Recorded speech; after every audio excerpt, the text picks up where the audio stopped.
Bonjour tout le monde et bienvenue dans une nouvelle vidéo dans cette série de calculs de probabilité.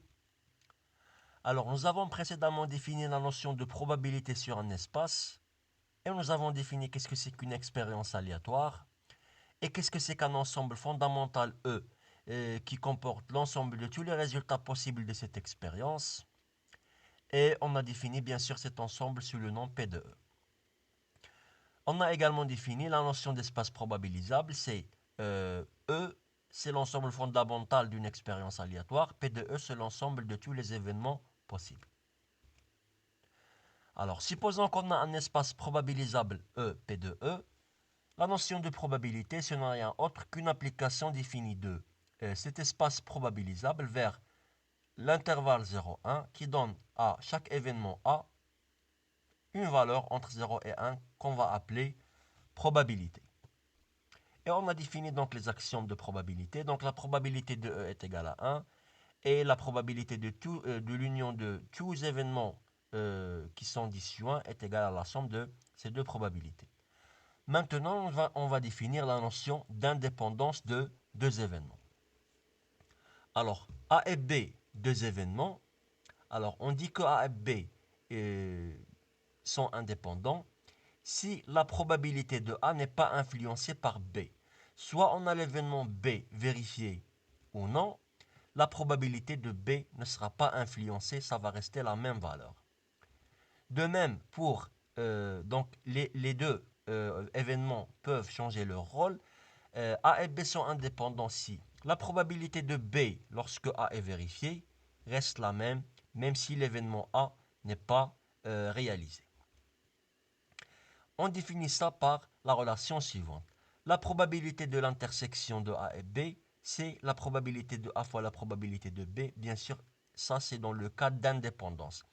C'est-à-dire, si je vous donne deux événements et je vous demande de montrer qu'ils sont indépendants, il suffit de calculer la probabilité de leur intersection et vérifier qu'elle est égale au produit de leur probabilité. Supposons qu'on a le jet de deux pièces de monnaie. Donc, on va prendre un exemple. Donc, l'ensemble fondamental contient, soit vous allez obtenir pile face, face pile, pile pile ou face face. Le cardinal de l'ensemble E est égal à 4, c'est-à-dire le nombre des éléments que comporte l'ensemble E. Alors, supposons qu'on a l'événement A, qui est la première pièce est face. L'événement B, la deuxième pièce est pile. Alors, évidemment, l'événement A comporte les réalisations suivantes. FP, FF, c'est-à-dire la première pièce est face.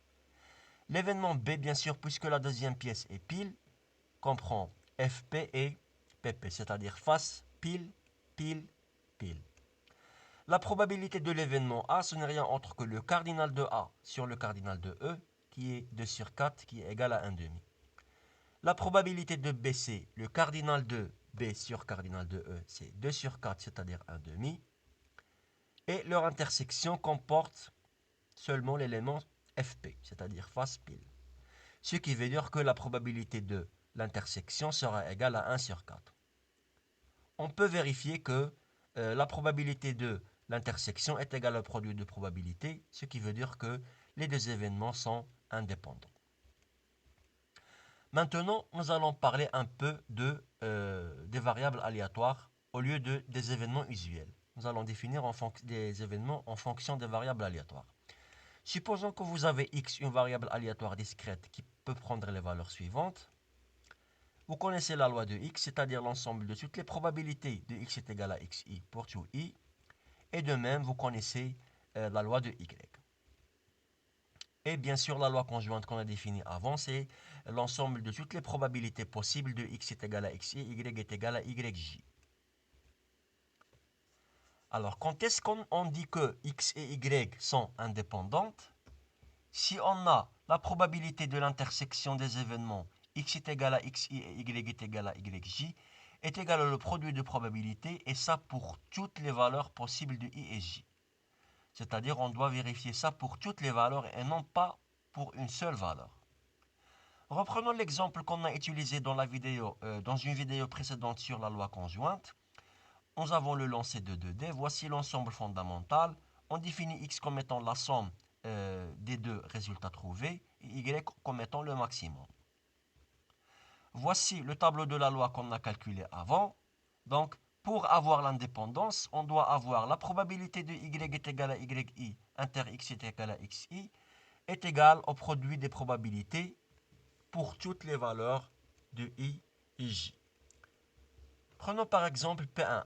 Alors, ça doit être vérifié pour P11, P12, P13 et jusqu'à P611, c'est-à-dire pour toutes les valeurs.